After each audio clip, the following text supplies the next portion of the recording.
The Surgeon General just came out with a new advisory for alcohol, linking it to cancer risk. Today, we're going to talk about the risks of drinking alcohol, cancer, beyond cancer, and other risks that might happen to you mentally and physically when you drink alcohol, sometimes in little bits, sometimes in excess, and oftentimes people are drinking alcoholically. What is this actually doing to your body? In just a minute, my co host here is going to talk about some of his issues where he had some major medical issues while getting sober. My medical issues, I was still pretty young when I got sober, so they weren't major. They were getting major. They were probably 2 years from being major issues. But there were some things that, unfortunately, the Surgeon General and lots of doctors and people didn't tell me about alcohol misuse disorder, and being a full blown alcoholic. These are things we're going to talk about today and some of the risks. And just recently, I mean, there's another channel in this niche that talks about his struggles with alcohol. And I just recently saw that he was having issues with cancer. I don't know if it's linked to it, but it was a fellow alcoholic. So our thoughts go out to him as well. So Terry, how you doing today? And what are your thoughts on this new Surgeon General report on alcohol and cancer risk? Well, good morning to you, Marcus. You're saying you got sober when you were young, and does that mean I got sober when I was old? I don't Pretty know. much. No, I was younger. I was That's still in my that's the way 30s. us alcoholics think. We think about, okay, what are they saying about me deep down? Anyways, that's not what we're talking about today. We're talking about that Surgeon General report, Mhm. and this is from the United States Surgeon General Vivek Murthy, and he says that I'll just read it here. Alcoholic drinks like beer and wine should carry warnings of their links to cancer, and that's what the Surgeon General says. He's citing a lack of public awareness of the popular product's health risks, and he says evidence of links between drinking and cancer has been rising for decades. Yet less than half of Americans recognize that it raises their chances of developing several cancers, and that's what he talks about. He also goes on to say alcohol causes about 100,000 cases of cancer and 20,000 related deaths each year in the U.S., which is far more than the 13,500 alcohol-associated annual traffic Hmm. fatalities. And he says that cancer warning, like a warning like that's on cigarettes, that type of warning is what they want. And he says that that might help because more than 70% of U.S. adults consume alcohol at least once a week, and that actually caused a little bit of a decline in the alcohol industry's stocks. But that's not what we're really talking about. We're talking about the cancer risks, and they have found direct connections between alcohol and at least 7 types of cancers, and that's including those of breast cancer, throat cancer, mouth, esophagus, voice box, colon, and liver, according to the Surgeon General's bulletin. And there are people that dispute this claim, but this is what he's talking about, and he thinks that there should be warning labels on alcohol and the alcohol the that it causes cancer or it can cause cancer. And Absolutely. I I got think. to be honest with you, that's just some of the small, or maybe not small, I shouldn't say it that way, but that's just some of the risks of cancer. I mean, or of alcohol. Yeah. And for me, what I've noticed is that's Marcus was mentioning to my health problems while I was getting sober, and cancer was not part of my story. Although I do know people that alcoholics that cancer is part of their story. Um, but for me, it was the health problems were much different than that, and that's a really concerning part for me. For me, when I had my big health issue with alcohol, it was not from drinking alcohol. Well, it was from drinking alcohol, but it happened when I stopped drinking alcohol, and that was the withdrawal symptoms, and that put me in the hospital, put me in a coma for a couple of weeks, and yeah, almost did me in. And it's a dangerous thing, Yeah. and there's there's lots of other health risks which I'll get into in a little bit. But it sounds like Marcus wanted to say something. Yeah, I Yeah. was, I was looking at this chart here that was talking about the 741 100,000 cancer cases attributable to alcohol. Now, Terry and I are not doctors, we're not physicians, we are not trained in this stuff. We're just reading what you read as two fellow alcoholics that got sober, and glad we did now that we're seeing a lot of these things. And when looking at something like the Surgeon General, I would take that very seriously because in the past, I mean, these are it's the same government that was okay with smoking, and there was no warning labels, and you could just do whatever you want because big tobacco, they lobby. Same with alcohol. This is something where, I mean, the damage that a report like this can do to the alcohol industry, which is already being quite damaged, can be pretty big. And starting to look at this, where they're saying that the majority of cancer cases we see 2 to 4 drinks per day.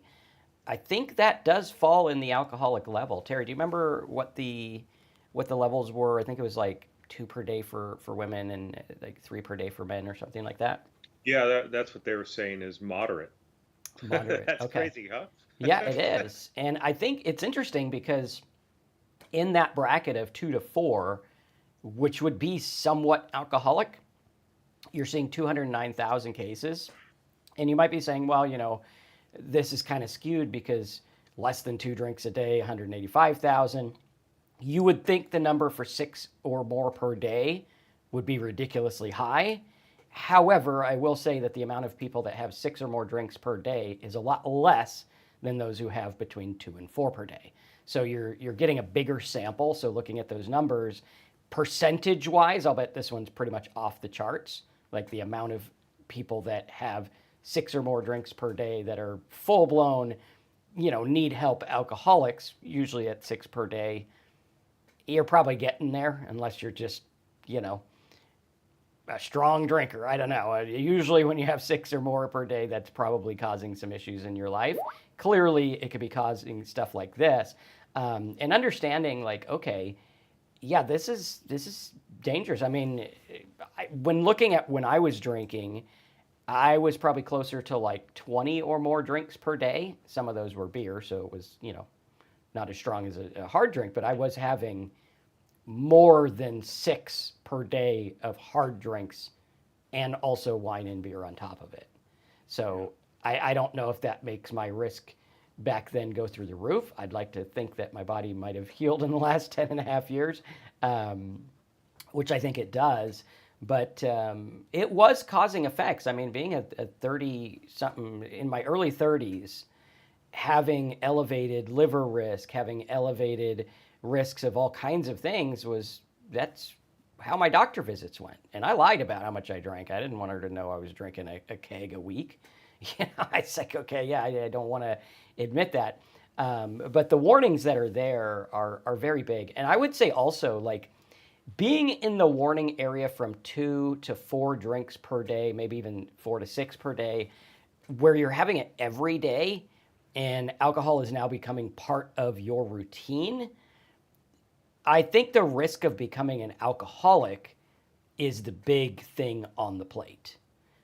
Because, cancer, it is definitely a very hard thing to deal with, and it is big. I think a lot of us become alcoholics before we get that risk, or before we notice that we have that risk, because a lot of it's undiagnosed. When you're drinking, you don't know what's going on. You just feel like crap all the time, and you drink to cover it up. So you don't know what's going on. You don't go to the doctor because you don't want to be outed as an alcoholic. So I think, looking at that and thinking, okay, well, how much am I really drinking? Is this a worry? Is this something I need to be concerned with? These are questions I wish someone had sat down and asked me, rather than just coming in and saying, hey, bro, you're an alcoholic. Go get sober because you're a drunk. I wish someone had come to me and said, hey, these are serious issues that could happen. And also, I would love to see if they would come out with a report about alcohol and mental illness, because they call it in the recovery circles, they call it coexisting conditions or something like that. And, is it coexisting, or did one exacerbate or cause the other? That would be my question. And I think up until now, a lot of people were like, well, you drink and cancer is an issue, but they never really put them together in this way. And as we can see from this chart here, less than half Americans are aware that alcohol consumption increases cancer risk. Most people are saying radiation, tobacco, all this other stuff here. Alcohol is the very least one. So when looking at that, people are unaware of this stuff. Let's see here, between a risk factor. Yeah, so all kinds of stuff there. What are your thoughts on this, Terry? Well, actually, I had a question for you because you were talking about you wished somebody had sat you down, Mm-hmm. right? And this is a question for you that are watching as well. Um, okay, so if somebody had sat me down, and this is when, well, maybe even before that, I kind of realized that alcohol was a problem in my life. I mean, I knew it for a long time, and I knew I had to quit, and I didn't want to. And so that's the question right there: is would it have made you stop? And for me, I don't know if I knew that the cancer risk was higher. I knew that alcohol wasn't good for me. I mean, I had high blood pressure. I knew that was because of alcohol. Mm-hmm. I was getting way out of shape. I knew that was because of alcohol and my not exercising and stuff like that. I thought in the back of my mind, one day I'm just going to explode. That's what I That's thought. kind of how I thought about it. But I was like, was I going to stop? And and you look at the risks, and the risks are there. They're legit. They're serious. It's big time stuff. And I wonder if that would have made me stop. I think it's very useful to know, and that's one thing we do talk about here a lot. Is it's very important to understand alcoholism and to understand what it can do to you and how you can get through it, because it will help. Understanding as much as you can about it can help you get through it. You also need to have some sort of a program to work your way through it, because that's where the alcoholism is going to challenge us in our recovery. Is it's going to make us second guess things. But the knowledge is really helpful, definitely. And maybe in my early drinking years, understanding that, and I think well, I'm not sure about this. I don't have statistics, but I was kind of thinking that the real young generation, they don't seem to have as much of an alcohol problem. They might have more of like a vaping problem and things like that, or some other substances. But it doesn't seem like alcohol is as predominant in the younger generation now as it is for us that are a little bit older. I don't know. Yeah, and I think I don't know what, but maybe that could be because they haven't caught up yet. Could be. yeah. I didn't become a full blown alcoholic until I was in my early to mid 30s. So it's different, and I would say that demographically, well, our rehab was pretty mixed. I would say the majority was 35 and up. There was a couple younger people there. And looking at consuming alcohol increases the risks of 7 types of cancer. These are the ones here: mouth, esophagus, breast, liver, throat, voice box, colon. And also looking at how that happens, I think, was important too. Because this report says, how does alcohol cause cancer? This is extensive evidence from biological studies that ethanol, the type of pure alcohol found in alcohol-containing beverages, and also found in like things that power stuff. Looking at it says it breaks down into acetaldehyde into the body. Acetaldehyde is a metabolite that causes cancer by binding to DNA and damaging it. When DNA is damaged, a cell can begin to grow uncontrollably and create a cancerous tumor. Second, alcohol generates reactive oxygen species, which increase inflammation and can cause damaged DNA, proteins, lipids in the body through a process called oxidation. Interesting. That opens up all kinds of things that can happen. Third, alcohol enters the hormone levels, including estrogen, which can play a role in the development of breast cancer.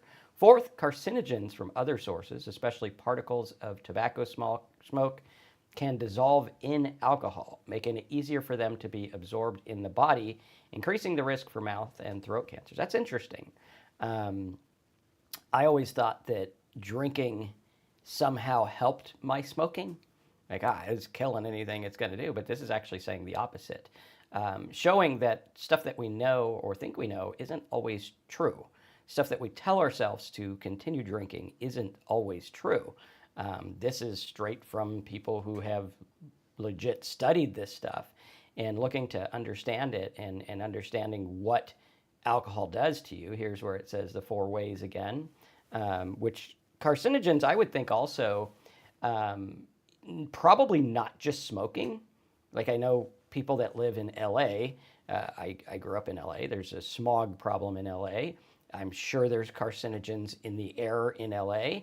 And I'm sure having alcohol is not helping. It's probably making it easier for your body to ingest this stuff, which it looks like what it's saying there. How does the amount of alcohol you consume? This is an interesting one. Did you read this part, Terry? I did not. No. Okay, let's go through this one together. I think it'll be interesting. The amount of alcohol a person drinks affects their risk of cancer. An important factor is the overall amount of alcohol consumed consistently over time. Unfortunately for myself, and probably Terry included, I was pretty consistent over time before I became a full-blown alcoholic. I was consistent at those levels that were probably right around the 4 to 6 drinks a day level, and I wasn't an alcoholic yet, at least not in my mind. Like I wasn't out getting DUIs, I wasn't having issues, I just drank. I was a heavy drinker. So looking at that, the risk of cancer increases as the level of consumption increases, with higher risk at higher levels of consumption. So I was probably the highest level there is with what I was drinking. Terry probably the same. For certain cancers like breast, mouth, throat, evidence shows that the risk may start to increase around 1 or fewer drinks per day. So that old study that was probably paid for by the alcohol companies that said 1 glass of wine a day is good for your heart, okay, I don't know if there's truth to that. It might have been a paid study. I think it has now been debunked. Yeah. But even if it was advantageous to your heart, what happens is you get a heart doctor that looks at the heart and doesn't look at other things. So like you have a guy who might say, oh, alcohol helps whatever, but he's not looking at the rest of the body, right? It's like, okay, yeah, your heart's fine, but you didn't know that you were going to have a seizure or something like that, or whatever it is. Again, we're not doctors. We're just commenting on what this is like from alcoholics. Always go see a doctor. If you're drinking heavily, and even in this case, not that heavily, there are risks. I mean, I would say I crossed the threshold of risk probably 10 years before I became an alcoholic. So I had been drinking for 10 years before that. It also says absolute risk is the actual chance, probability, or outcome of occurring a new diagnosis. Relative is proportional chance. Outcome occurring with one group, those who drink alcohol, as compared to another, those who do not drink. It's important to understand that a large chance in relative risk may represent only a small change in absolute risk. For example, the absolute risk of drowning in the United States is 1 in 1,000. If a behavior increased of drowning 100, this would result in an absolute of 2 out of 1,000. So not really like a huge jump there, but there is absolutely a risk. One way to understand the significance of this cancer risk is to look at the absolute risk of developed cancer over time among those who consume alcohol in different quantities. For example, a study of about 250,000 individuals reported that the absolute risk of develop any alcohol-related cancer, so that's any alcohol-related cancer, not non-related, over the lifespan of a woman increases from approximately 16.5%. Okay, so that is the odds. It looks like the absolute risk of developing any alcohol increases from 16%. So if you're a drinker, am I understanding this right, Terry? If you're a drinker, the risk is about 16.5%. I think so, yeah. Okay. 17 out of every 100. For those who consume less than 1 drink, to 19%. For those who consume 1 drink daily, to 21%. For those who consume 2 drinks daily, okay, and then it goes up. Let's see, the lifespan. This is about 5 more women out of 100 who have developed cancer due to a higher level of alcohol consumption. So it's pretty dramatic, the amount it looks like it's going up from where it was 16. Now we're looking at higher numbers, and not to mention like the other risks. I mean, looking at this, higher alcohol consumption increases alcohol-related cancer risk in women and men. Less than one drink, 2 drinks. There you go. Now, unfortunately, it looks like due to the breast cancer, which is one that, I mean, women unfortunately can get 1 of 7, men 1 of 6. So that's probably why we're seeing the lower numbers there. And I think the breast one in women is the bigger one. 2 drinks a day, 14 drinks a week. 3 more men out of 100 would develop cancer due to consumption of 2 drinks per day. I mean, I don't know what this would look like if you put an alcoholic's consumption on here. It might be off the charts. It might not make a difference. But either way, if you were to look up the health issues with drinking, like this is not even moderate. This is like lightweight drinking to people like me and Terry when we were alcoholics. I mean, 2 drinks a day was like a win for me. I never did it, but it would have been a win. Yeah. That would have been basically sober for me. Now, Laura just asked, why is the risk higher for those who abstain? Is that what that said? Let's go back to it. Let's take a look. Abstain. Let's see. Control F. Oh, nope, that's not going to work. Okay, I think I might have messed up my stream here. Let's see. Why did it not do a Control F? But either way, even if that is the case, when I was drinking, I would justify and argue everything, every fact, every fact against me drinking alcohol. I would figure out a way where, no, I'd justify it somehow. Yeah. And I think that's the key, the real key here, is that when we're drinking, we can justify a reason to keep on drinking. We can justify how it's not going to hurt us. It's going to hurt us. Yeah. Is it going to be cancer? Is it going to be pancreatitis? Is it going to be liver damage? Is it going to be brain damage? Is it going to be relationship problems? Also, we can justify that it's not. Another thing, too, if you were to look at studies of lack of sleep and the ability to fight off issues, because like basically if you study cancer, I looked into it a little bit when my dad was sick. Basically, we all have the cells in our body. It's just fighting them off all the time. And those who develop cancer are the ones that they grow, and then they grow at an abnormal rate, and then it's uncontrollable. So we all have this in us. It's not like we go and get it. It's something we have in us, and the body is constantly fighting these off. And at one point or another, it goes awry, from my understanding. I'm pretty sure that's how it works. Terry, have you heard much about that? Yeah. Yes. Okay. I agree with you. Okay. Definitely. I just want to make sure I'm on point. Yeah. And understanding that, so when you are an alcoholic, you don't sleep. You're never sleeping properly. I had a bottle of booze under the bed because I woke up every couple hours and needed a drink to go back to bed because my sleep was terrible. I felt like crap. I looked like crap. I think if you compared the way that I look now to 10 years ago, you would think I was younger now. And I think, if I remember Terry correctly, I would think he was younger now than when I first met him in rehab. My hair was a little grayer, but I was definitely, I mean, my hair is a little grayer, but I was definitely rounder, and I was not healthy at all. Absolutely not. Yeah, and your eyes were darker, as were mine, because we're not sleeping. And when you don't sleep, that's when these things start to attack you. That's when the cancer gets elevated, because now you're not sleeping. And it's really sad, because dealing with alcoholics, I remember going to a recovery meeting before I got sober, and there was this gentleman, I'm going to say he was like a hard 45, maybe 50. And by hard 45, I mean this dude was like 45 going on 65.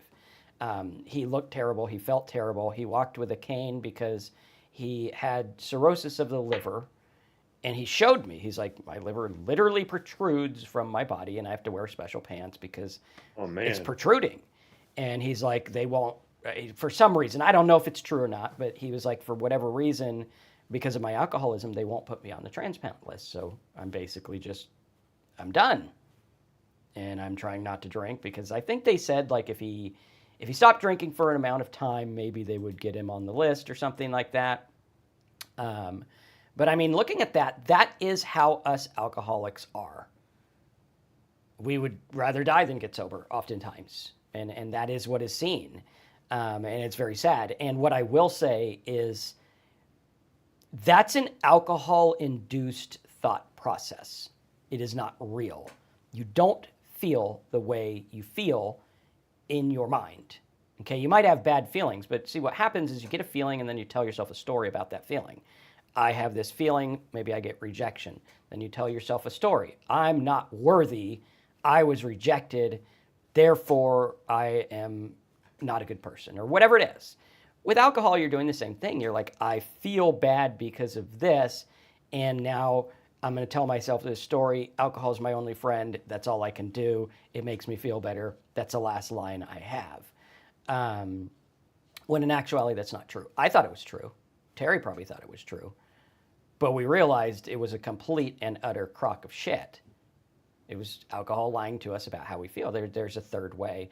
And even when I was drinking, I always knew there was a third option to everything, right? It was like, okay, is this fact? Is this truth? Or is there something else? And the third option is you can live comfortably, soberly. Right? You'll be fine.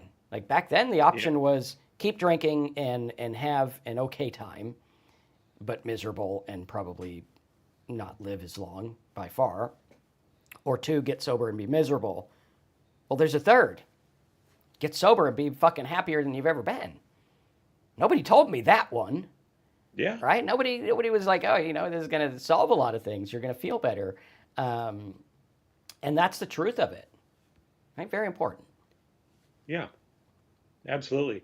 There were a couple of comments that I wanted to just quickly address. One was somebody said, "What about the food we eat when we're drinking?" And then the chat, and I forgot who that was from, but it's up the comments. And Channel Glory, you just mentioned maybe those who abstain live long enough to get cancer, where people who continue to drink heavily will die younger for other reasons.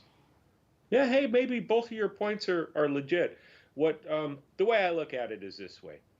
I'm going to do everything I can to enjoy life and live longer. Something may happen. Yeah, maybe I'll be one of those that gets cancer because I live longer because I don't drink, or I'm going to live longer because I eat healthier now. And when I drank, I ate like crap, and maybe that could have been a cause for some issues. But I don't worry about that. What's going to happen is going to happen.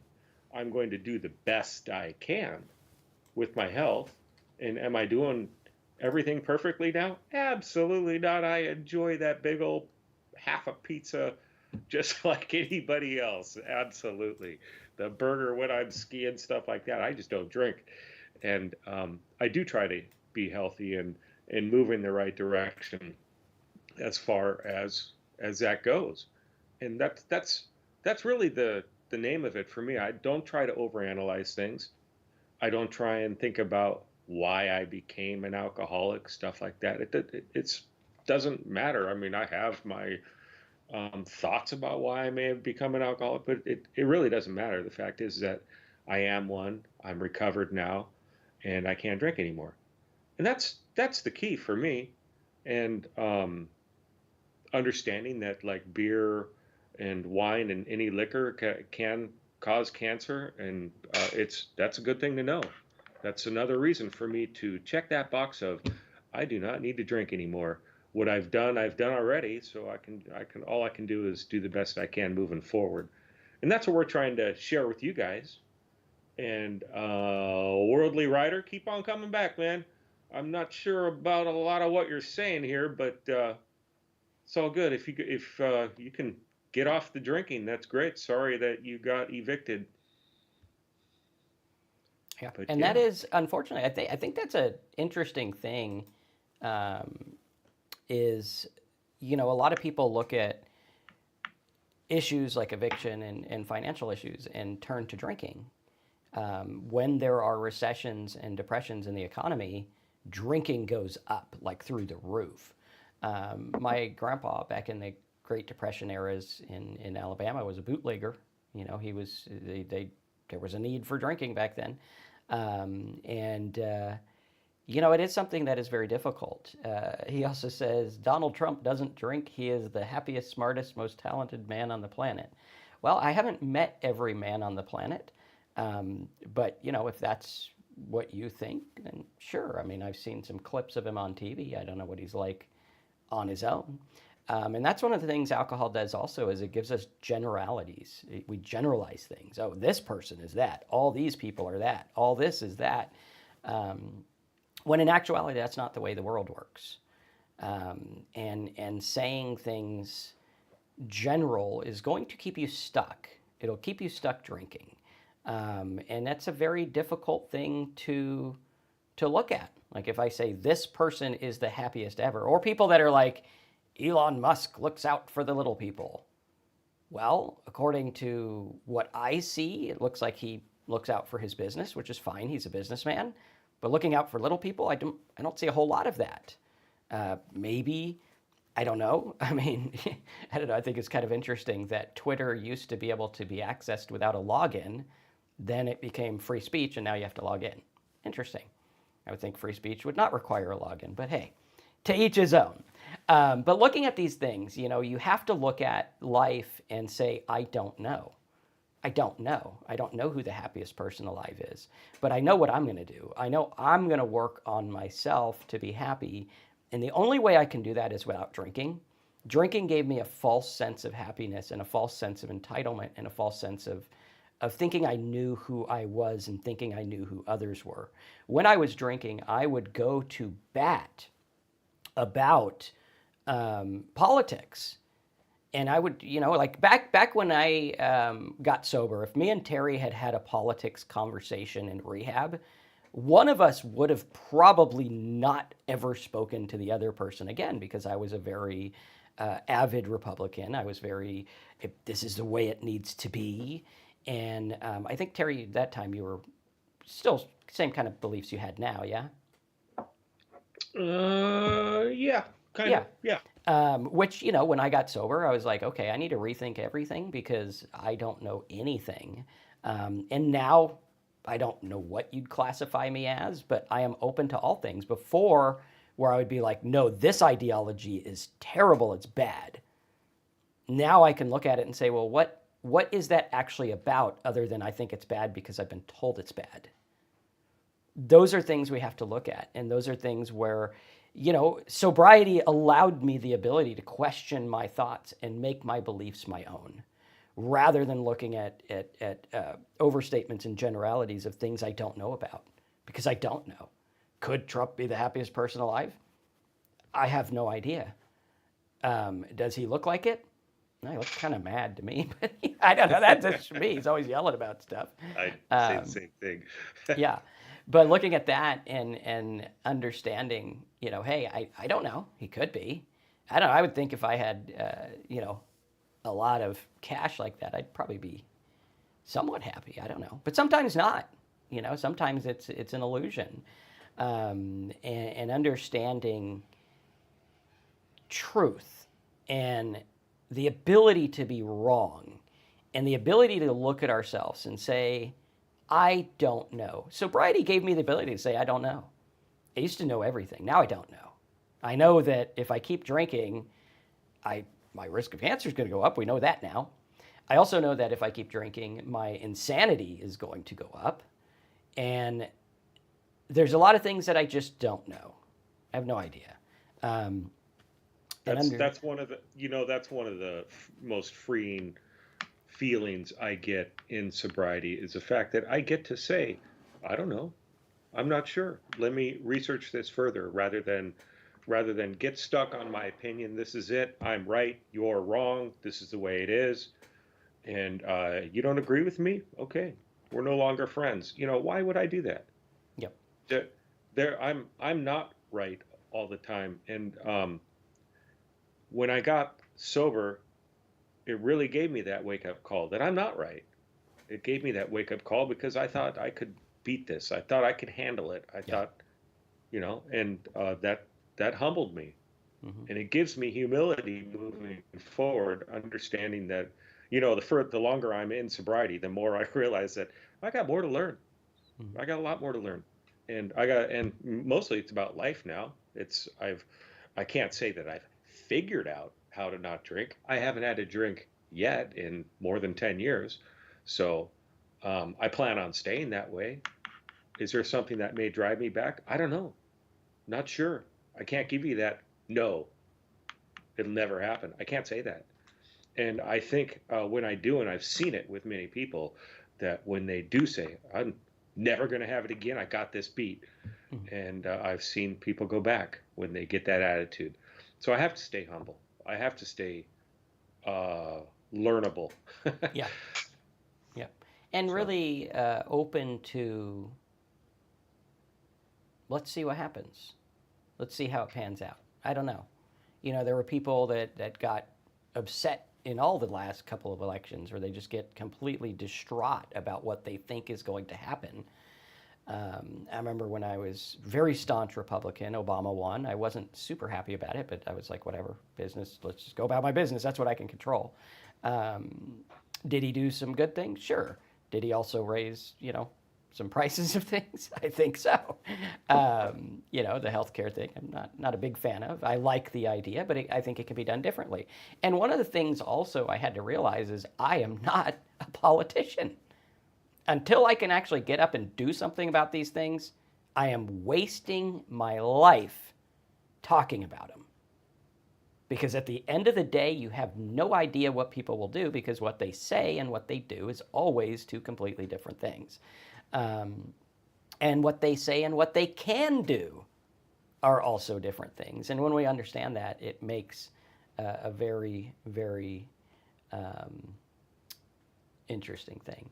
But yeah, worldly, what I would do if I were you is I would look into philosophy. I think that would, I mean, at least it would let you either confirm what you think or have a reason for it or maybe think something else. Philosophy is one of the things that absolutely saved my life because I understood, hey, there's different views out there. If you want to think different, get different thoughts. And you're not going to get different thoughts drinking and ruminating on the things you already believe. The only way you're going to get different thoughts is by going and getting other thoughts that are outside of you, other things you might not have thought of. If you think, hey, this person is the greatest person alive, go find the exact opposite, understand what they believe and why. Doesn't mean you have to like them, doesn't mean you need to join their religion. It just means get a different point of view. Looking at it like I thought drinking was the only way. And then I found out there were other people that don't drink, that were alcoholics that are now happy. Hey, that's a thought that wasn't in my head before. And right. that might have been why I was stuck. And I think that's the most freeing thing ever. So, Yes, indeed. with that said, any last minute thoughts on the cancer study research? Well, I think it's quite eye-opening, and it's one more reason to not drink. That's for sure. Yep. If you are struggling, um, do what you can to stop. It's difficult, and for me, when I had to stop, I tried everything that I could possibly do. And we have a program here.